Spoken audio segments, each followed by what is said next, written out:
გამარჯობა, ეს არის გადაცემა ფაქტი, სადაც განვიხილავთ ისეთ საკითხებს, რომელიც საზოგადოების გარკვეული ნაწილისთვის შესაძლოა ხელმიუწვდომელი იყოს.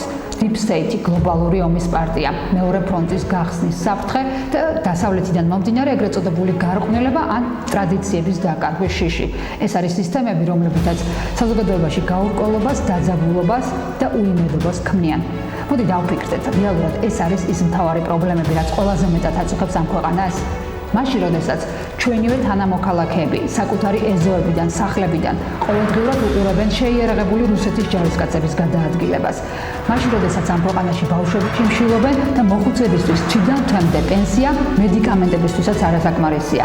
მაშინ, როდესაც შენც არ იცი ეს სტაბილური შემოსავალი როდემდე გეყოფა და როგორ გააგრძელებ ამ ვალდებულებების შესრულებას, რაც დღეს გაქვს. და აი ამ დროს ჩვენ გლობალური ომის პარტიის და Deep State-ის დამარცხებას ვცდილობთ, თითქოს ყველა ეს პრობლემა, რომელიც ახლა მე დავასახელე, აქედან მომდინარეობდეს. Deep State შეესწება ევროპული სტრუქტურები გამოიყენოს კიდევ უფრო აქტიურად იგივე პროცესების არსამართად, რომლებიც წარიმართებოდა გასული წლების განმავლობაში. პროცესები მიმდინარეობს, რასაკვირველია, Deep State-ის არსებობს, ეს ყველა აღიარა. ყველაფერს გააკეთებს იმისთვის, რომ დაამარცხოს Deep State. ეს არის ძალიან მნიშვნელოვანი.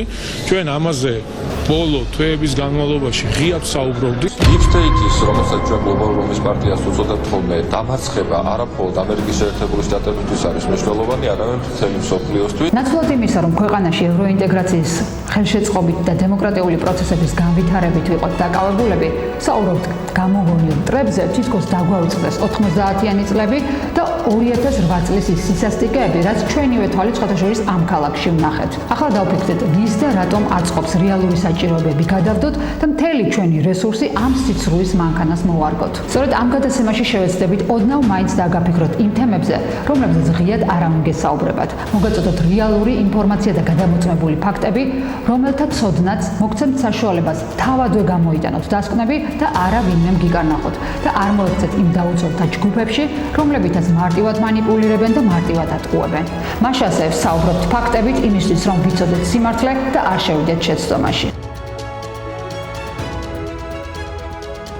გადაცემის მეორე ნაწილში გვერდება Geofax-ის რედაქტორი მარიამ წიწიკაშვილი. მარიამ, მოგესალმებით, მადლობა რომ ხართ ჩვენთან ერთად. მაყურებელს კიდევ ერთხელ შევახსენებ, რომ ჩვენ საუბრობთ გავრცელებულ დეზინფორმაციაზე და ასევე დამახინჯებულ ამბებზე, ნარატივებზე, რომელსაც მოსახლეობას მიზანმიმართულად აჯერებენ და ზუსტად ამ საკითხზე ერთ-ერთი მათგანი გვინდა გამოყოთ, ეს არის Deep State.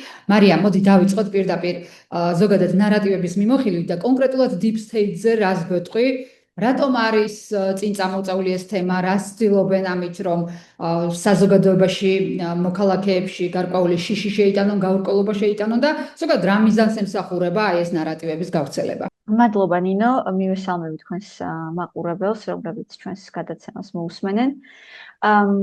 ეს ტერმინი Deep State აქტიურად ქართულ პოლიტიკურ დისკურსში შემოვიდა, რა თქმა უნდა, ამერიკაში დონალდ ტრამპის არჩევის შემდეგ. ფაქტობრივი სიზუსტისთვის იმასაც ვიტყვი, რომ გასულ წელს ქართული ოცნების საპატიო თავმჯდომარემ ბიძინა ივანიშვილმა 29 აპრილს ახსენა მათ შორის Deep State, თუმცა ცალსახად განმეორებითად კამპანიურად ამ ტერმინის შესახებ საქართველოს მოსახლეობამ მას შემდეგ გაიგო, რაც ამერიკის შეერთებულ შტატებში დონალდ ტრამპი აირჩიეს, გავიგეთ, რომ ის იქნებოდა მომდევნო პრეზიდენტი ამერიკის შეერთებული შტატების და პირველად გასული წლის დეკემბერში ახსენა ირაკლი კობახიძემ Deep State. მანამდე 2 წლის განმავლობაში საქართველოს მოსახლეობას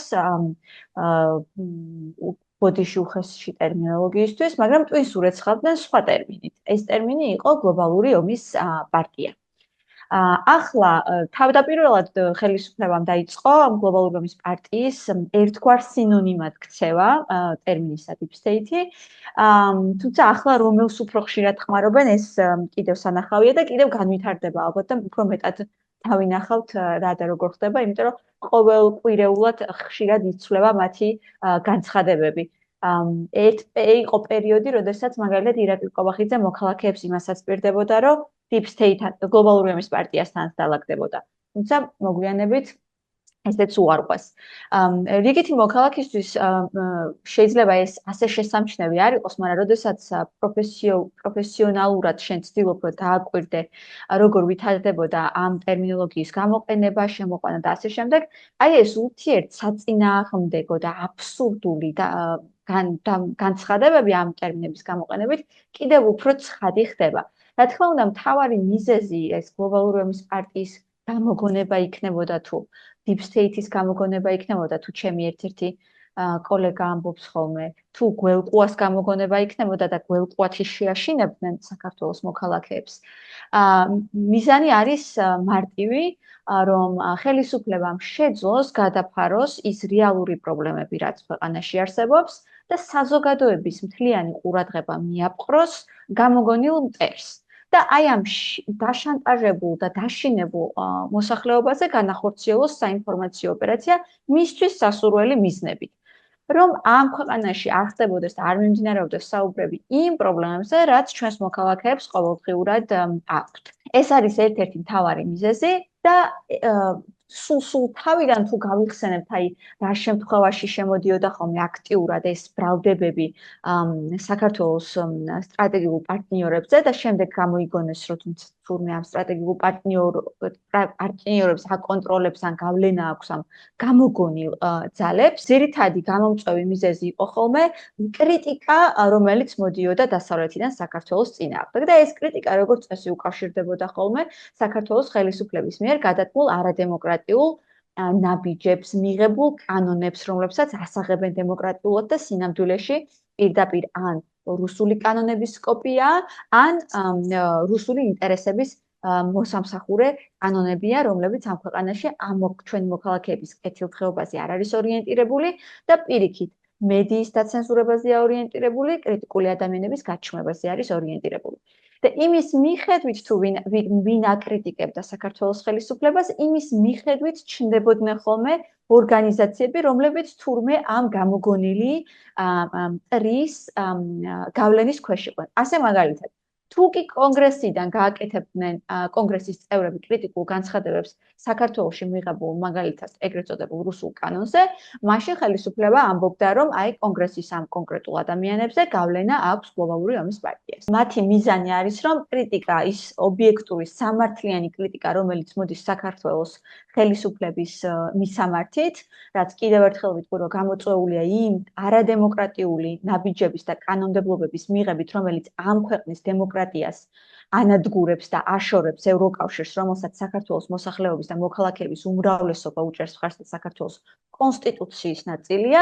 აი სწორედ ამ კრიტიკის საპასუხოდ ისინი იმის ნაცვლად, რომ თქმა უნდა ვერ გაიმართლებს ხელისუფლება თავს ობიექტურად თუ რატომ მიდის საქართველოს კონსტიტუციის წინააღმდეგ, იმიტომ რომ ხელისუფლებები ირჩევიან იმისთვის, რომ რა თქმა უნდა მოემსახურონ ისინი საქართველოს კონსტიტუციას და ქართველი ხალხის ნებას. ამიტომ, როდესაც მათ უწევთ ქართველი ხალხის უმრავლესობის წინააღმდეგ წასვლა, აი ამის გასამართლებლად მათ მოიგონეს ეს გამოგონილი მტერი.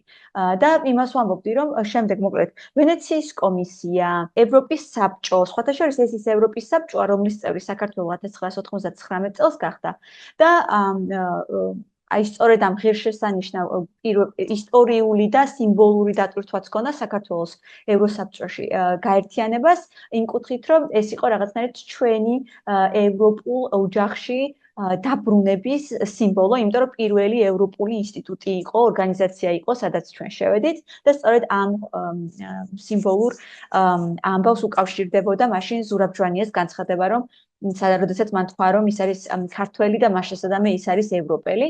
ამიტომ ეს ევროპის საბჭოც ევროკავშირისგან განსხვავებული ინსტიტუტია, თუმცა ძალიან დიდი მნიშვნელობა აქვს საქართველოს ისტორიული არჩევანის დაფიქსირების კუთხითაც და საქართველოში ადამიანის უფლებების დაცვის კუთხითაც. სწორედ ევროპის საბჭოს ფარგლებში არსებობს ძალიან ხშირად ისმის ხოლმე ალბათ ტელევიზიებიდანაც, ონლაინ მედიიდანაც ევროპული სასამართლოს მიღებული გადაწყვეტილებები საქართველოსთან დაკავშირებით და იგივე მაგალითად ომთან დაკავშირებით, როდესაც საქართველოს მოქალაქეებმა შეიტანეს რუსეთის წინააღმდეგ საჩივარი, რომ მათი უფლებები დაიღვა, სწორედ ეს ევროპული ადამიანის უფლებათა სასამართლო იყო ერთ-ერთი, რომელმაც დაადგინა, რომ მათ შორის გორში მცხოვრებ საქართველოს მოქალაქეების წინააღმდეგ დაირღვას ადამიანის უფლებათა კონვენციით დადგენილი ნორმები. ხას იმიტომ ვუსვამ, რომ ჩვენმა მოქალაქეებმა კიდევ უფრო ცხადად დაინახოთ, როგორ მეგობრებს და საქართველოს დემოკრატიისა და საქართველოს მოქალაქეების კეთილდღეობაზე და მათ კარგად ყოფნაზე მზრუნველ ორგანიზაციებს როგორ უწოდებს ხელისუფლება პროპაგანდისტული მიზნებით საქართველოს მტრებს და როგორ ასაღებს საკითხზე მინდა კიდევ ჩაგეკითხო მარიამ გორი ახსენე და ოკუპაციის თემა განსაკუთრებით წესით უნდა აწუხებდეთ აქ მაცხოვრებლებს და უფრო მეტად საოკუპაციო ხაზთან ვინ ცხოვრობს თუმცა აი წინასაარჩევნო პერიოდშიც და ახლაც სოფლებში თუ ჩავალთ და მოქალაქეებს გავესაუბრებით კარგად დავინახავთ ამ პროპაგანდის შედეგებს მათ ასე ვთქვათ დაუთესეს ამ პროპაგანდით და ნარატივებით ომის შიში და იმის გამო რომ ის 2008 წლის განცდილი ტკივილი კიდევ აღარ გაუმეორდეთ ამჯობინებენ რომ ხო ისე ჯობია რომ რუსეთთან იყოს კეთილმოზობლური დამოკიდებულება აი ევროპაში ამას ვერ გრძნობენ და დაგტოვებენ და ჩვენ პირისპირ რჩებით ამ რუსეთის ჯარისკაცებთან აი ეს ნარატივები არსებობს მაგრამ რა უნდა გააკეთოს ამისთვის სამოქალაქო საზოგადოებამ პოლიტიკოსები მათ შორის რომლებიც გვინდა არ გვინდა მოდი რეალობას შევხედოთ თვალებში და ოფისიდან ესე საუბრები ძალიან მარტივია მაგრამ ადგილზე წინასაარჩევნოდაც კი არ ყოფილა ყოველ შემთხვევაში ჩვენთვის არ არის ცნობილი იმ დონის საპირისპირო არგუმენტების მიწოდება რაც ასე ვთქვათ შეასუსტებდა მაინც თუ არ აღმოფხვრიდა ამ ნარატივებს რა არის გასაკეთებელი აი ამ ყოველთვის საპასუხო და რა შეგვიძლია უთხრათ ახლა აი ამ ჩვენი გადაცემიდან ამ ადამიანებს რომლებსაც აი ეს ომის შიშის გამო ისე ურჩევნიათ რომ რუსეთთან იყოს კეთილმეზობლური ურთიერთობა მთავარი პრობლემა ამ პროპაგანდის ნაწილში არის ის რომ რეალურად ხელისუფლება ფაქტობრივად როგორც დასაწყისში აღნიშნე საკუთარ მოქალაქეებს აშანტაჟებს და აშენებს ეს არის ყველაზე დიდი პრობლემა რაც ამ პროპაგანდას მოყვება და ცხადია, როდესაც ადამიანებს აშინებენ და როდესაც ამას აკეთებს ქვეყნის ხელისუფლება, რომელსაც ყველაფერს რომ თავი დავანებოთ, აქვს უზარმაზარი რესურსები, მათ შორის საინფორმაციო, თუმცა საინფორმაციო რესურსებსაც რომ თავი დავანებოთ, მე ძალიან ხშირად ვამბობ. მე მესმის იმ ადამიანების, ვინც ამ საკითხებზე წუხან, იმიტომ რომ ის უფრო გასაკვირი იქნებოდა, რომ ხელისუფლება როგორ არჩეულიც არ უნდა იყოს ის და რა კითხვებიც არ უნდა არსებობდეს ერთი წამით გადავდოთ გვერდით 2024 წლის საპარლამენტო არჩევნების სამართლიანობის საკითხი და რამდენად სამართლიანად იყო ის ჩატარებული და ასახავს თუ არა შედეგები საქართველოს მოქალაქეების არჩევანს ერთი წამით გადავდოთ ეს ამბავი ამის მიუხედავად ხელისუფლება რომელიც წესით არის ზუსტად ის აქტორი, რომელსაც უნდა ჰქონდეს წვდომა საიდუმლო ინფორმაციაზე, სადაზვერვო ინფორმაციაზე, უსაფრთხოების საკითხებზე ყველაზე მეტი წესით ნებისმიერ ქვეყანაში უნდა იცოდეს ხელისუფლებაში მყოფმა ადამიანთა ჯგუფმა, ვინც მართავს ქვეყანას. ამიტომ, როდესაც ეს ადამიანები ყოველდღე გატყუებენ და გეუბნებიან, რომ შენ ქვეყნის მეგობრებს სინამდვილეში ამ ქვეყნისთვის ცუდი უნდათ. რა თქმა უნდა, არსებობს ლოგიკური, მაგრამ ადამიანებმა დაიჯერონ, რომ ამაში რაღაცა სიმართლის მარცვალი შეიძლება იყოს, იმიტომ რომ ხელისუფლებამ თუ არა, ვის შეიძლება ქონდეს მსგავსი ინფორმაცია უსაფრთხოების საკითხებზე. ან ვინ უნდა ლაპარაკობდეს ამას? პირველ რიგში ხელისუფლება, ხო? ამიტომ ეს ლოგიკურია, რომ ადამიანები ლოგიკურად სვამენ შემდეგ შეკითხვას და ლოგიკურად უჩნდებათ ეს შიშები. თუმცა, სად არის ეშმაკი ამ ამბავში დამარხული, ხო? იმ მიდგომით, რა მიდგომითაც ჩვენ მივდივართ. არა მხოლოდ რუსეთთან, ანუ მტერთან რჩებით ჩვენ მარტო, მაგრამ არამედ უფრო ღრმა კრიზისში შევდივართ. ეს მხოლოდ საგარეო პოლიტიკურ არჩევანზე აღარ არის ის ვითარება, რაშიც ვართ. რუსეთის საფრთხემდე ჩვენს ქვეყანაში გვაქვს უკვე ეგზისტენციალური საფრთხები, სადაც ადამიანების რიგითი ადამიანების მდგომარეობა სუსტადად შესაძლოა ახლა დღეს და ხვალ ვიღაც ვერ გრძნობდეს ამას, მაგრამ გრძელვადიანად თუ კი ამ ქვეყანაში აღარ დარჩა ადამიანი, რომელსაც შეუძლია რომ განსხვავებული აზრი გამოთქვას, ეს რა თქმა უნდა ყველა მოქალაქეს უქმნის საფრთხეს. და უსაფრთხოების საკითხებზე მე მაინც ფაქტების გადამოწმებელ ორგანიზაციას წარმოვადგენ და მითების და დეზინფორმაციის გაქარწყლების კუთხით ყოველთვის მაინც ფაქტებზე დაყრდნობით გვიყვარს ხოლმე ჩვენ საუბარი. ერთს დავამატებდი, მიუხედავად იმისა, რომ ირაკლი ყობახიძე თუ ქართული ოცნების სხვა მაღალჩინოსნები დაუღალავად საუბრობენ 3 წელია ამ გამოგონილ მტერზე, რომელსაც ხან Deep State-ს დაუძახებენ, ხან გლობალური ომის პარტიას დაუძახებენ თუ სხვა ტერმინს შესაძლოა მოიგონოს სხვა ტერმინის მიუხედავად რა დაჭირდებათ. ცხადია ეს აღნიშნა გამომჩა პირველი კითხვის პასუხად deep state-ის ტერმინის შემოტანა ერთადერთი მიზეზით მოხდა, რომ როგორმე ტრამპის ადმინისტრაციისთვის მოეწონებინათ თავი და ეჩვენებინათ, რომ თითქოს ტრამპი, რასაც საუბრობდა წინასაარჩევნო პროცესში, მანაც ახსენა deep state-ი, თითქოს იმავეს გულისხმობდა, რასაც ქართული ოცნების პროპაგანდა გულისხმობს, რა თქმა უნდა, ეს ერთი და იგივე არ არის. ტრამპი ამერიკაში ბიუროკრატიაზე საუბრობდა, რომელიც წლებია, რაც ამერიკის შეერთებულ შტატებში არსებობს და წლებია, რაც საუბარი მიდის ამერიკის შეერთებულ შტატებში, რომ შესაძლოა უფრო მეტი ზედამხედველობა იყოს საჭირო უსაფრთხოების სხვადასხვა ინსტიტუტზე, რათა მათთან ეს დიდი ძალა არ იყოს ზედამხედველობის გარეშე დარჩენილი. ანუ იქ ფაქტობრივად ლეგიტიმური დემოკრატიულ საზოგადოებაში არსებული ლეგიტიმური დისკუსია მიდის, კიდევ ხომ არ არის შესაძლებელი, რომ ბალანსი სხვადასხვა ინსტიტუტებს შორის გასწორდეს და მეტი დემოკრატიული ზედამხედველობა არსებობდეს სხვადასხვა სადაზვერო ინსტიტუტებზე. მაშინ, როდესაც ქართული ოცნების პროპაგანდა არის კონსპირაციული, მან გამოიგონა რაღაცა ძალა და უფრო მეტიც, აი თუ ჩავხედავთ რას ამბობდნენ, ისეთ აბსურდამდეც კი მივდივართ, რომ თურმე deep state-ის სხვა, გლობალური ომის პარტია სხვა და გლობალური ომის პარტია აკონტროლებს deep state-ს. ამას გვეუბნება ბოლოს 3 თვეა ამ სიგიჟეს ხელისუფლება. ხო, და რა თქმა უნდა, მათი მიზანი იყო, რომ უბრალოდ ტერმინოლოგიური თანხwebdriverით შეცდომაში შეიყვანონ ამერიკის შეერთებული შტატები და ამით დაიმსახურონ მოწონება ახალი ადმინისტრაციის. ჯერჯერობით ცხადია, რომ ამ ხრიკმა არ გაამართლა და მე დარწმუნებული ვარ, რომ ამ მართლაც იაფასიან ტერმინოლოგიურ თანხwebdriverს, რა თქმა უნდა, სერიოზულად არავინ არ აღიქვამს ვაშინგტონში. თუმცა რომ დავუბრუნდეთ აი საკითხს საზოგადოების წუხილებზე, ამ ქვეყანაში მიუხედავად იმისა, რომ ასეთ კრიზისამდე ვართ მისულები, ჯერ კიდევ ტექნიკურად ჩვენ გვყავს საქართველოს სახელმწიფო უსაფრთხოების სამსახური. საქართველოს უსაფრთხოების სამსახური ყოველწლიურად გამოსცემს ანგარიშს. გარდა ამისა, საქართველოს უსაფრთხოების სამსახურს შესაბამისი რისკების თუ საფრთხების შემთხვევაში საშუალება აქვს, რომ საქართველოს მოქალაქეებს განცხადებებით მიმართოთ და სხვათა შორის მათი Facebook გვერდი საკმაოდ აქტიურია და თუკი მოქალაქეების შევლენ შესაძლოა ბევრი განცხადება იხილონ. ანგარიში უკვე აშკარად იგრძნობა შეცვლილი რიტორიკა გასულ წლებთან შედარებით. გეთანხმებით, ნამდვილად აშკარად იგრძნობა, თუმცა მე დავუბრუნდებოდი 2022, 2023 და 2024 წლის ანგარიშებს და ასეთ კითხვას დაუსვამდი ჩემ თავს და მოქალაქეებსაც ვთხოვდი, რომ იგივე კითხვა დაესვათ საკუთარი თავისთვის.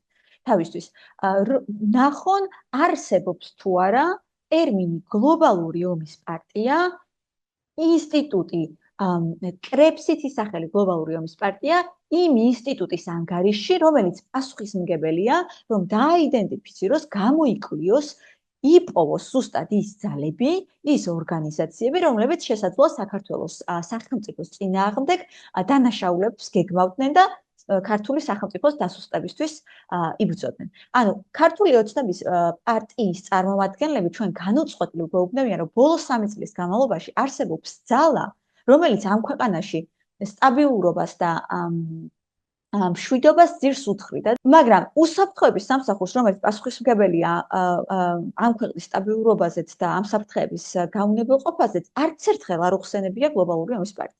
ანუ რაღაცა მარაზმში ვართ, რომ ერთი კუთხით, მოკლედ, ან უსაფრთხოების სამსახური არ აკეთებდა ის 3 წელი არაფერს და იმ ძალაზე, რომელზეც პარტია გველაპარაკება, არაფერს ამბობდა და ცუდად მუშაობდა, ან პრობლემა მაშინ ქართული ოცნების პარტიის წევრების განცხადებებშია. აი ამ ურთიერთსაწინააღმდეგო ფაქტებზე რატო ვსაუბრობ, სწორედ ამ აი წინააღმდეგობებით ჩნდება აბსურდულობა ამ შეთქმულების თეორიისა. და ზოგადად აი ეს გლობალური ომის პარტიის ტერმინიც, deep state-იც და მთელი ეს კონსპირაციაც კლასიკურად აკმაყოფილებს შეთქმულების თეორიების კრიტერიუმებს. რა თქმა უნდა, შეთქმულების თეორიები არ ახალია სამყაროსთვის და არც საქართველო ერთადერთი ქვეყანა, სადაც შესაძლოა შეთქმულების თეორიები ვრცელდებოდეს. ამერიკის შეერთებულ შტატებშიც, საფრანგეთშიც და საქართველოშიც არსებობენ ადამიანები, რომლებსაც გულწრფელად სჯერათ, რომ მაგალითად თვითმფრინავის კვალი, რომელსაც ცაცევ ხედავთ ხოლმე, შესაძლოა მომწამლავ ნივთიერებებს შეიცავდეს და მიზანმიმართულად წამლავდნენ მოქალაქეებს მთელი მსოფლიოს მასშტაბით, რათა მოსახლეობის შემცირება მოახდინონ. არსებობს ესეთი შეთქმულების თეორია და ამ ადამიანებს ჯერათ რომ საიდუმლო ჯგუფი არსებობს, ვინც ამას აკეთებს. და ყველანი ამ საიდუმლო ჯგუფის შეთქმულები ვართ, ვინც არ ვეთანხმებით ამ შეთქმულების თეორიას.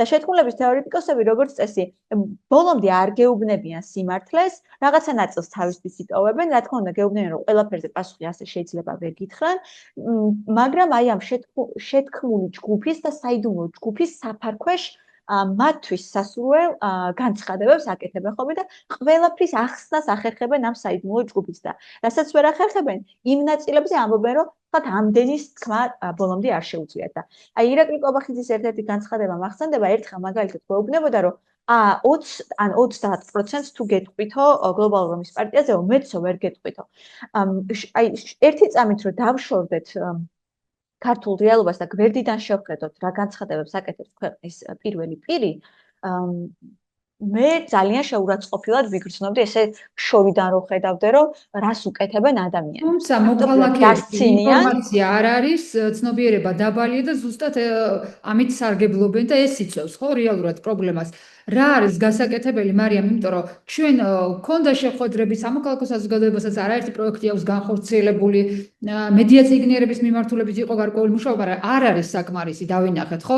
რა არის საჭირო ამისთვის? როგორ შეიძლება მოქალაქეებს არ ვიცი შეხვედრებას როგორ შეუცვლი, მაგრამ ზუსტად აი რეალობის აღქმის საშუალება რომ მივცეთ, რომ სწორად გაიგონ ესა თუ ის ამბავი. და ჩვენი აი ამ გადაცემის საშუალებით მათთვის გასაგებენაზე რა მესიჯების გაჟღერება შეგვიძლია ხო რომ საპირისპირო თქვათ აი ეს პოზიცია ურთიერთგამომრიცხავი პოზიცია თავადვე იგრძნონ იმ მესიჯები და რასაც აწვდიან და რასაც ესე იღებენ გადაუმოწმებლად. რა თქმა უნდა, უნიშნელოვანესია დეზინფორმაციასთან დაპირისპირება, მისი გამოაშკარავება და მხილება. რასაც ნინო შენს კოლეგებთან ერთად უკვე წლებია აკეთებ და ბევრი ადამიანი არის, რომელიც ამ მიმართულებით ამ ქვეყანაში მუშაობს და რა თქმა უნდა, ჩვენი ბრძოლა კიდევ უფრო გასაცლიერებელია და მხარდასაჭერია, უბრალოდ ხელისუფლების გადაწყვეტილებები ზუსტად იმას ემსახურება, რომ დაგვასუსტოთ და ნაცვლად იმისა, რომ ჩვენ იმ საქმეებზე ვიყოთ ორიენტირებული, რასაც წლების განმავლობაში ვაკეთებდით, ახლა 1000 კანონ პროექტის წაკითხვა გვიწევს და რა ვიცი, გათვლების გაკეთება, პირველი რომელი კანონით შემოგვივარდებიან და რომელი კანონით ეცდებიან, რომ ქართული მედია დაადუმონ, რომელიც ბოლო 30 წელია ვერავინ ვერ დაადუმონ. თუ აუკრძალონ ქართულ არასამთავრობო ორგანიზაციებს ქართველი ხალხის დახმარება, რომელიც ვერ შეძლო და ვერ აუკრძალა აქამდე ვერც ერთმა ხელისუფლებამ და ქართველი ხალხის დახმარება წლების განმავლობაში მიმდინარეობდა სხვადასხვა ქართული არასამთავრობო ორგანიზაციის მიერ.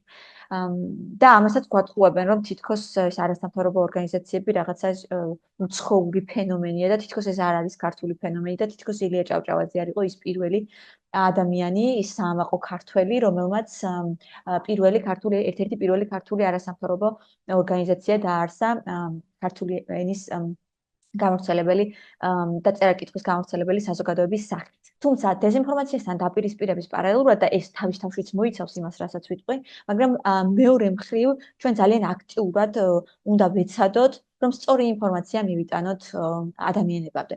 და ვგულისხმობ არა მხოლოდ იმაზე, რასაც აფუძნებს ხელისუფლება ხალხს, იმ საკითხებზე, რის გადასაფარადაც ხელისუფლება პროპაგანდას და დეზინფორმაციას იყენებს. გლობალური ომის პარტიაზე იმიტომ არ ველაპარაკებიან, რომ თავის მხრივ გლობალური ომის პარტია არის რაღაცნაირად მნიშვნელოვანი. მათ თვითონაც იციან, რომ ეს არის შეთქმულების თეორია, უბრალოდ მათთვის თავარია, რომ დღის წესრიგში მუდმივად იყოს ეს გამოგონილი მტერი და არ იყოს ის საკითხი, რომ მაგალითად დღემდე შესაძლოა გორის რაიონში, სოფლებში ყველა ოჯახს არ ქონდეს კომუნიკაციები შეყვანილი. ყველა ოჯახს არ ქონდეს საკმარისი შემოსავალი, რომ საკუთარ ბავშვებს და მომავალთაობას შესაბამისი განათლება მისცეს ან გამოყვებოს. და ჩვენ ვცხოვრობთ ისეთ რეალობაში, სადაც საარსებო მინიმუმზე და საარსებო შემწეობაზე დამოკიდებული ადამიანების ისტორიულ მაქსიმუმზე ვართ. არ ვიცი, ხელისუფლებას შეუძლია, რომ ამაშიც გლობალური ომის პარტია დაადანაშაულოს და თქვას, რომ მათი გავლენით მოხდა ის, რომ საქართველოში ისტორიულ მინიმუმზე ავიდა დახმარების საჭიროების მქონე ადამიანების რაოდენობა. თორემ ის ძალიან კარგია, რომ სახელმწიფო ეხმარებოდეს და გასცემდეს შესაბამის დახმარებებს, რა თქმა უნდა, მათთვის, ვისაც ეს ესაჭიროება. თუმცა პრობლემა ამაში ის არის, რომ იზრდება იმ ადამიანების რაოდენობა და ისტორიულ მაქსიმუმზეა, ვისაც მსგავსი მხარდაჭერა ჭირდება სახელმწიფოს მხრიდან და საუბარია უკიდურესად გაჭირვებულ ადამიანებზე, რა თქმა უნდა და არა რაღაცა საშუალო შემოსავლის მქონე ოჯახებზე. ამიტომ ძალიან მნიშვნელოვანია, რომ ის რეალური პრობლემები, რაც არსებობს, იმ რეალურ პრობლემებზე შევძლოთ ჩვენს თანამოქალაქეებთან საუბარი. როგორც იმ ეკონომიკურ და ფინანსურ საკითხებზე, რაც ყოველდღიურად უდგებათ ადამიანებს, თუ არ ვიცი, ქალაქების შემთხვევაში, მაგალითად, გორში შესაძლოა ეს პრობლემა არ იყოს, მაგრამ აი თბილისის შემთხვევაში ტრანსპორტის პრობლემა, გადაადგილების პრობლემა, ადამიანები, რომლებიც დილიდან საღამომდე მუშაობენ, პლუს 2-3 საათს ტრანსპორტში და საცობში ატარებენ. სულ ადამიანი, რა ვიცი, 24 საათიდან რამდენი საათი ვარ ფეხზე და იმ დროსაც რო საცობში ატარებ და არასაყვარელ ადამიანებთან და ოჯახის წევრებთან, ვისთან ერთადაც უნდა ატარებდე.